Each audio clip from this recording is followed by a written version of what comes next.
السلام عليكم. معاكم سلوى محمد. ازيكم يا حبايبي؟ عاملين ايه؟ النهارده ان شاء الله هنعمل احلى فول بالطماطم. طبعا كل سنه وانتم طيبين، رمضان بقى والسحور والحاجات دي، فلازم بقى الناس نعمل حاجه كده للناس ما بتحبش الفول بالزيت والليمون والطحينه، فنعمل احلى طبق فول بالطماطم. طبعا الفول بالطماطم ده يعني حاجة تحفة كده، ممكن تاكليه في الفطار والغدا أو في العشاء وفي السحور، جنبه طماطم مخلية بدنجان مخلل أي حاجة. يعني هو طعمه تحفة بصراحة. ما تنسونيش بقى في الاشتراك في القناة ولو عجبكم الفيديو اللايك الجميل بتاعكم، وتدوسوا على زر الجرس عشان يجيلكوا كل جديد. قبل ما نبتدي هنسمي الله ونصلي على الرسول. اللهم صل وبارك على سيدنا محمد. المقادير بتاعتنا سهلة وبسيطة. تمام.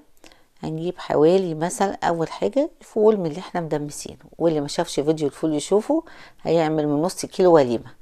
وصلصة من اللي احنا برضه عاملينها، اللي ما شافش فيديو الصلصة.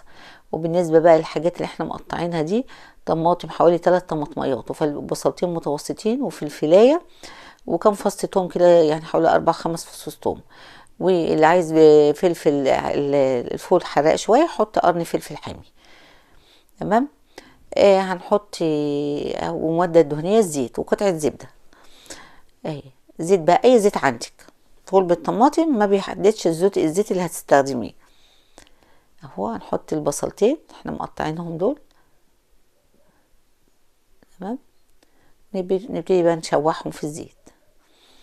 طبعا البنات العرايس الجديدة والبنات المبتدئة تاخد بالها بقى من الحاجات ديت.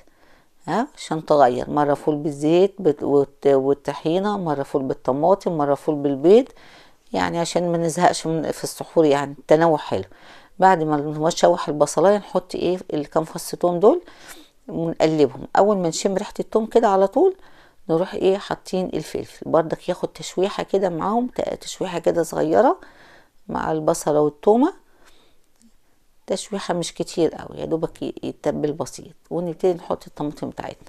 قلنا اللي مش عايز يحط صلصه هيحط دول 3 طماطمات متوسطين يحط قدهم تاني. تمام. وطبعا حسب الكميه اللي انت عاملاها، يعني دول حوالي 4 كبشات فول. لو انت عامله شوفي الكميه اللي هتعمليها قد ايه وقللي الكميه بقى، نسبه وتناسب يعني. وتحطي بقى ايه شويه كمون، نص معلقه كمون، رشه فلفل اسود. ملح بقى اختياري بقى، زودي الملح تنقصيه بمزاجك. ونص معلقه سكر عشان ما يجيناش حموضه من الايه، وخصوصا ان احنا هنبقى ناكله ونصوم. وحطينا بقى معلقتين صلصه. اللي مش عايز يحط صلصه هيحط 3 طماطميات 6 طماطميات بدل ايه الصلصه. تمام. دي صلصه من اللي عاملينها برضه، اللي مش شافش فيديو الصلصه يشوفه. واهو. ودي نص معلقه كزبره نسيت احطها في الاول، كزبره مطحونه. تمام. وبرضك اللي ما شافش فيديو الفول باكد عليكم يشوفوا، لان من نص كيلو فول هتعملي وليمه، واللي مش عايز يعمل نص كيلو يعمل ربع كيلو.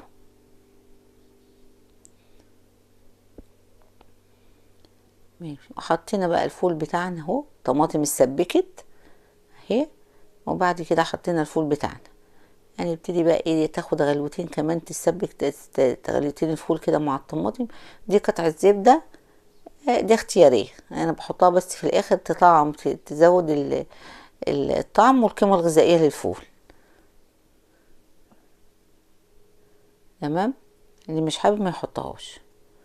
وهيتسبك كده كده غلوتين 3. هو اوريدي متسبك، الصلصة اتسبكت بس مع الفول كده يتسبك شوية. وبعد كده عملنا احلى طبق فول بالطماطم. نبتدي بقى نغرفه.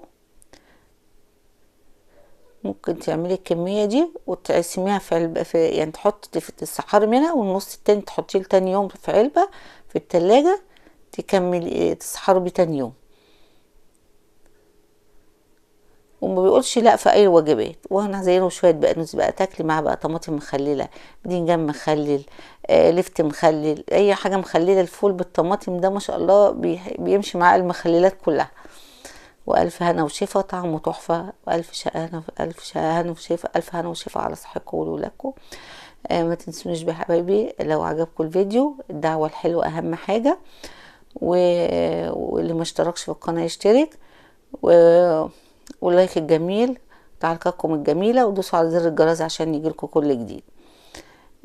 بس